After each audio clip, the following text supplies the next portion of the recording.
So ayan mga kababayan, welcome back ulit sa ating munting channel. Ito po sa Alex Librada Vlogs.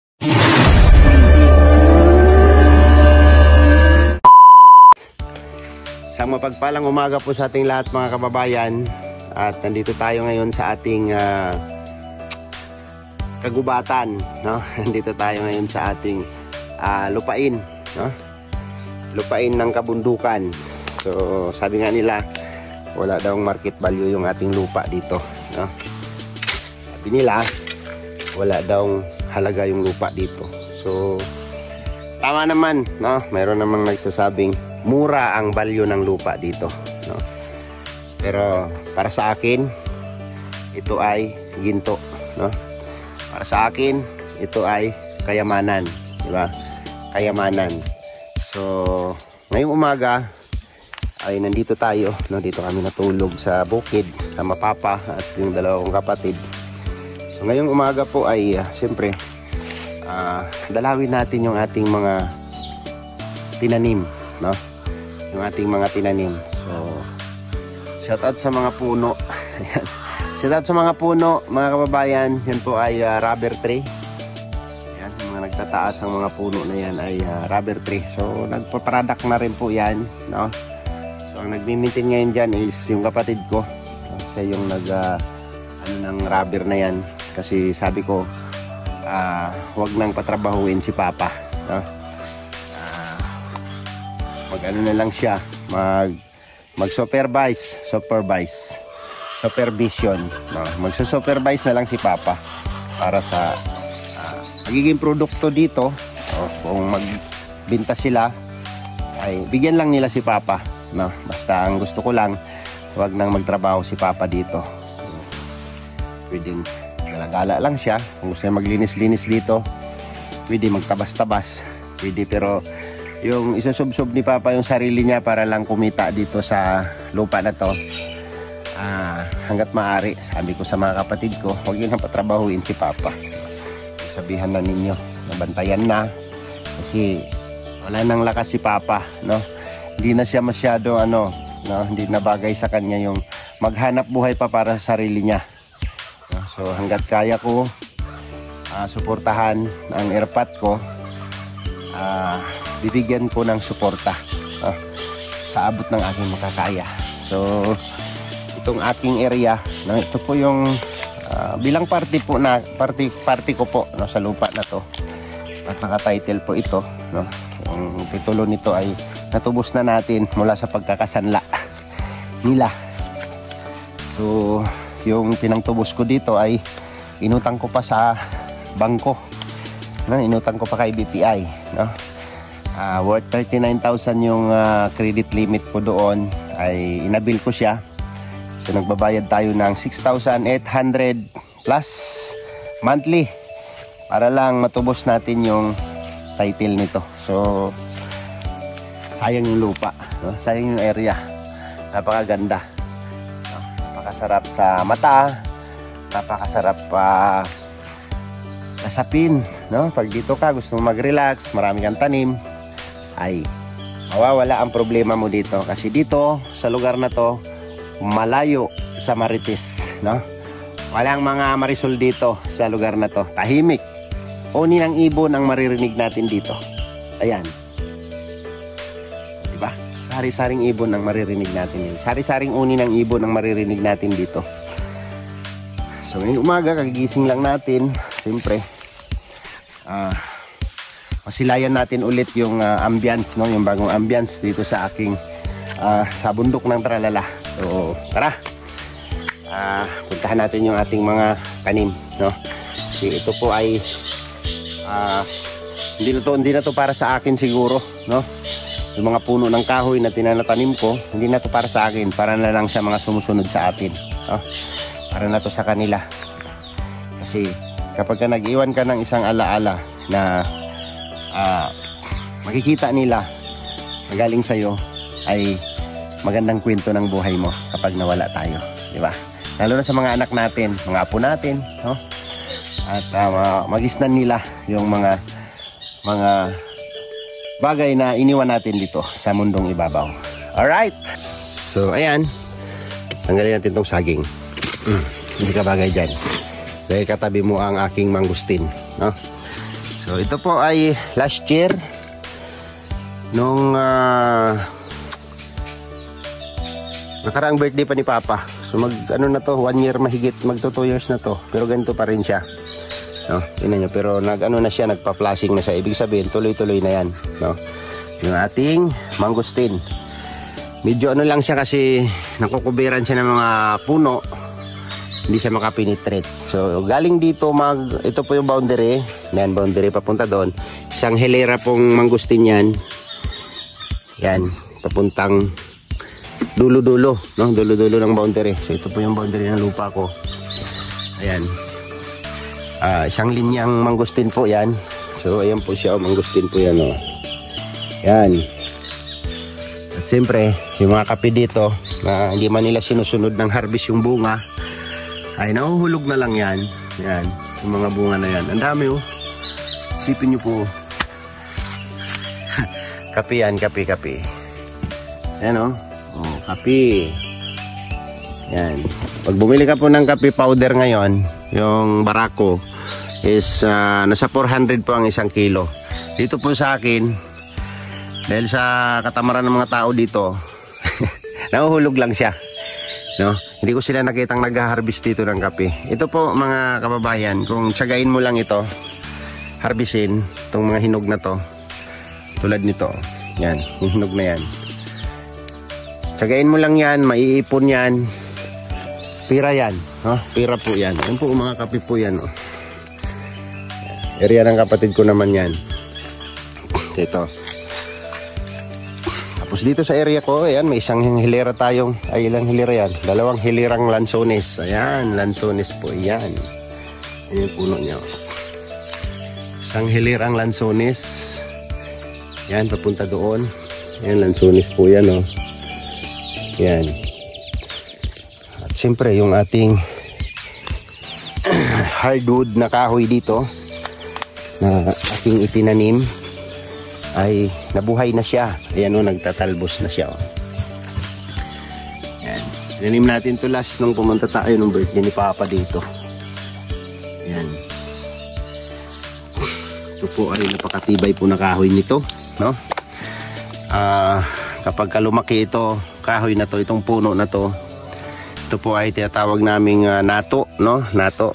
So kapag umusubong yan, no, 10 years from now, makikita nyo na po siguro itong kahoy na to, lalagpas na to dito.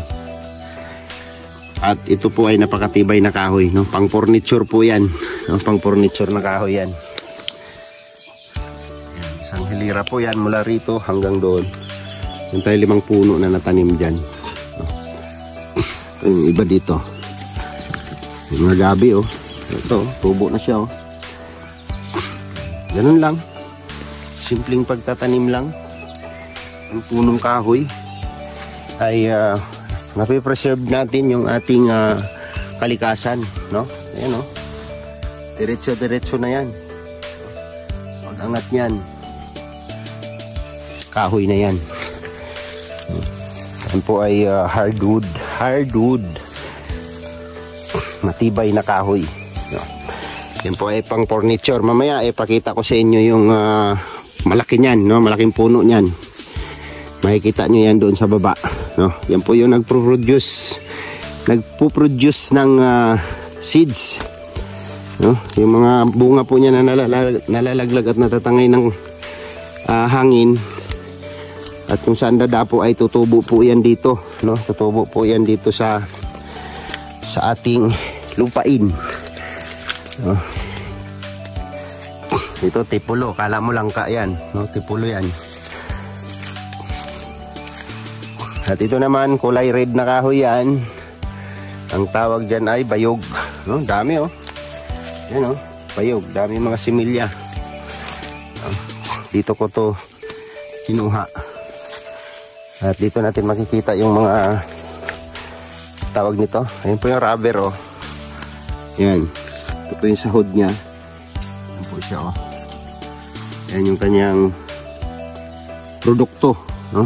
Dagta ng rubber. So Yung mga sinusuot po nating mga tsinelas. Yan o. Yan yung mga sinusuot nating tsinelas. Gulong ng sasakyan. Ay ito po ang kanyang pinanggalingan. Itong puno na to. Rubber tree.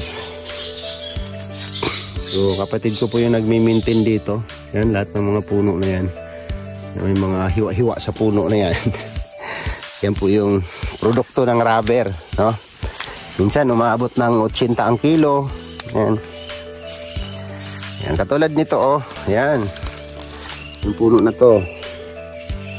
Yan po ay ito.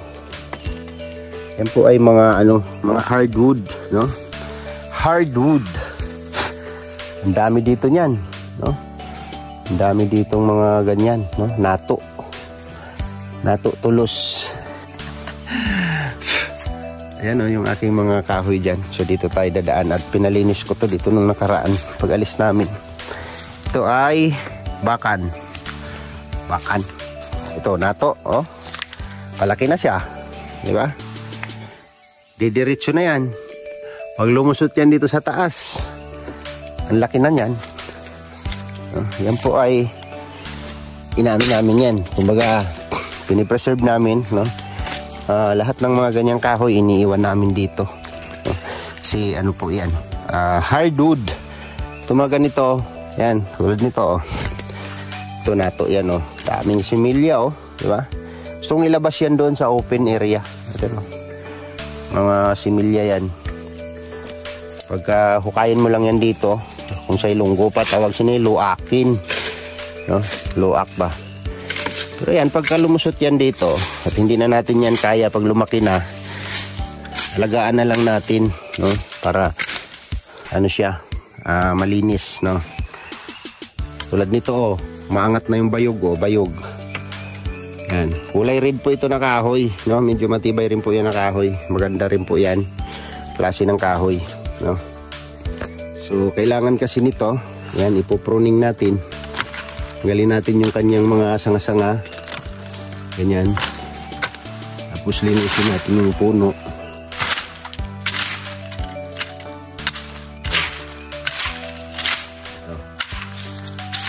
So ito po mga kababayan, no? Itong puno na to. Mga 10 years lang. Malaki na to, no? Ayan, no? Aangat na yan. Pag lumagpas yan dyan sa mga puno, lulusot na yan. Bayog. Bayog ang tawag dyan, bayog.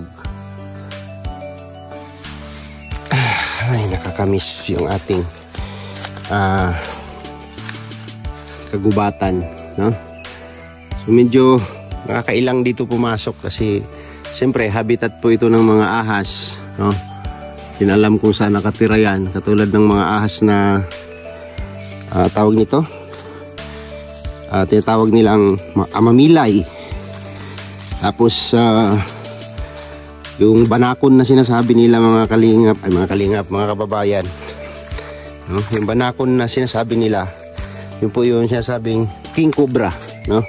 So habitat po nila ito dahil ito po ay naglalakihang mga puno na dito sa loob ng ating munting kagubatan, no? The mini forest po, pinipreserve ko po ito para magiging ano siya, magiging gubat, no? So kailangan lang dito malinis siya para kapag may nakita kang malaking ahas dito, di malinis mong, hindi ka masyado makailag ka kaagad, no? So dito sa area na to, ito po ay pinipreserve ko na gubat, no? Kasi tingnan nyo naman yung mga puno na yan, oh. Naglalakihan at nagtataas ang puno ng lawaan. So sila, yung mga malalaking puno, sila po ang nagpo-produce ng similya. Ayan po mga maliliit na yan, hulog na puno na nila, hulog na bunga, tutubo lang din dyan, tapos lulusot. Ayun na sila, para silang mga pusting matataas. Grabe. Diba? Kapag kaalagaan lang natin yung ano natin, yung kagubatan, ay nami-maintain natin, di ba? Tingnan nyo naman po yung ano niya, oh. Ito, pinalinis ko na to dito, oh. Yung ilalim, di ba? Malinis na siya. At siyempre, kailangan kilala mo rin yung mga magagandang klase ng puno. Tulad nito, oh. Yan, hindi yan pinuputol. Yan ay pinapalusot namin yan. Linis, oh. Kung ako dito, sa'yo, parang winalis to. Ipunin ko to lahat, no? Lalo na pag tag-init, nako. Tulad nito, madali itong hukayin, no? Yan, oh. Similya na yan. Ano po yan? Nato. No? Dami. So, igagala ko lang kayo para panibagong ambience na naman ang ating masilayan, no? Sa ating vlog. So, mula doon sa taas hanggang dito ay naglalaki ang puno na po yan, no? Dito mayroon silang parang binayad nila sa akin.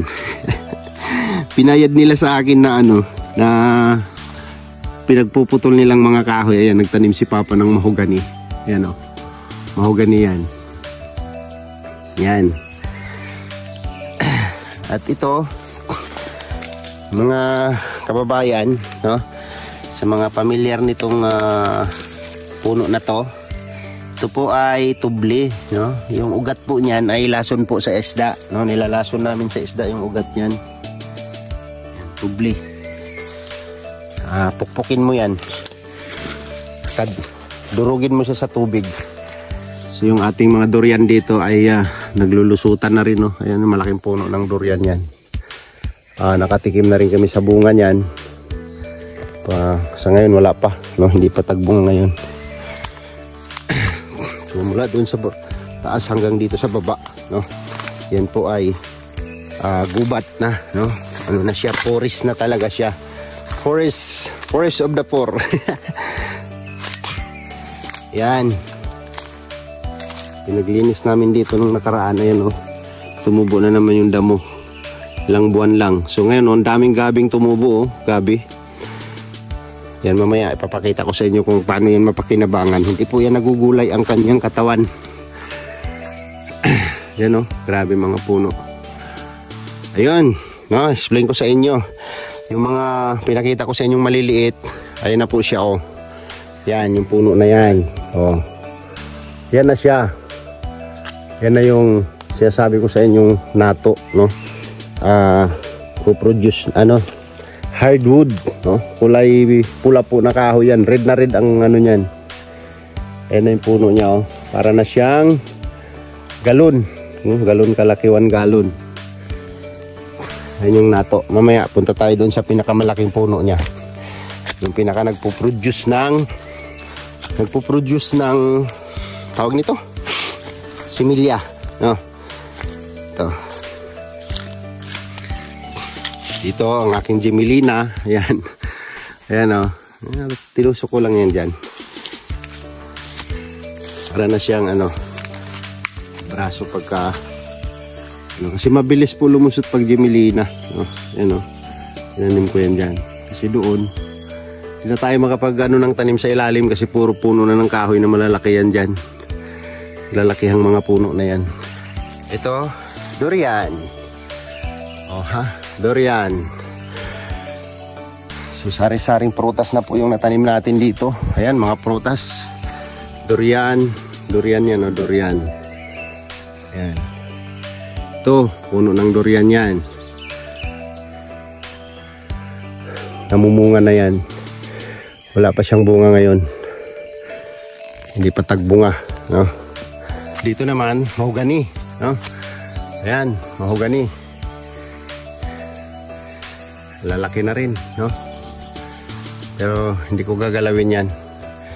Darating ang time na kapag ako ang nagpagawa ng bahay ko dito ay dito ako makakakuha ng magagandang kahoy, no? Yung galing sa ating inaalagaan, no? Siyempre tayo rin na makikinabang yan pagdating ng time, pagdating ng panahon. So umikot lang ako at dito na area kitang kita natin yung mga naglalakihang mga puno natin. Yan, oh. Yan, napakasarap sa pakiramdam. Yan oh, kita naman yung mga puno. Oh. Lalaki na. Grabe oh. Alright. Ito po, mga kababayan, no, mga palangga. Yan. Nakikita nyo yung puno na yan. Yan. Yan. Yung puno na yan, oh. Hindi na po yan mayakap, no. Yan po ay nato, no. Yung mga tinatanim ko, yan po siya. Yan yung nagpo-produce ng bunga dito. Nagpo-produce ng similya, yung puno na yan. Laki niyan. Hindi mo na mayayakap ang puno niyan. Yan oh, laki.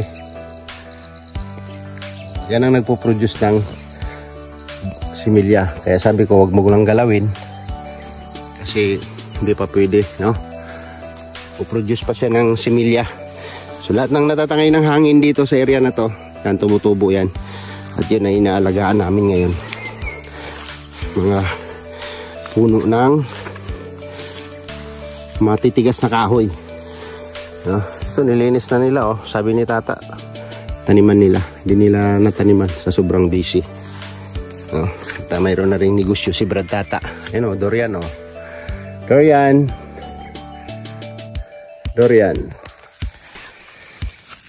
So maraming tanim dito, no? Kulang pa nga ito. Kulang pa po itong tanim na to. Gusto ko pang madagdagan pa, no? Eh, sabi ko dun sa lupa ni Dudong, no? Kapag nasaksakan ng maraming prutas, napakasarap tingnan yon. Tulad nito, oh, durian yan. Oh, ang iksi lang. Mano yung sanga niya sa ilalim. Kapag namunga yan, abot mo na. Yan, abot mo lang. Grabe ano? Ganda. Grabing bunga ng kape oh. Tsagain lang nila to, pira ito, no? Kaso lang, ewan ko ba, no? Ang daming bunga oh. Kape. Nalalaglag lang yung mga kape dito. So ayan, umikot lang ako sa aking munting kagubatan. At yung kalahati nitong lupa ko, open yan, no? Doon sa kabilang dulo.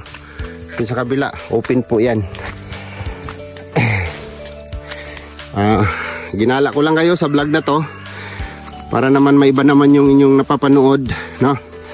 Para naman maiba naman yung inyong napapanood. So for relaxation sa inyong mga mata, itong mga nagagandahang mga puno na aking pinapakita, no, sa inyo. So salamat po sa inyong pagsubaybay at suporta na ipinagkaloob nyo po sa akin, sa aming lahat, no? Thank you po sa inyong lahat sa walang sawang suporta at pagmamahal. Bye-bye po and God bless, and see you next vlog, mga kababayan. Alright.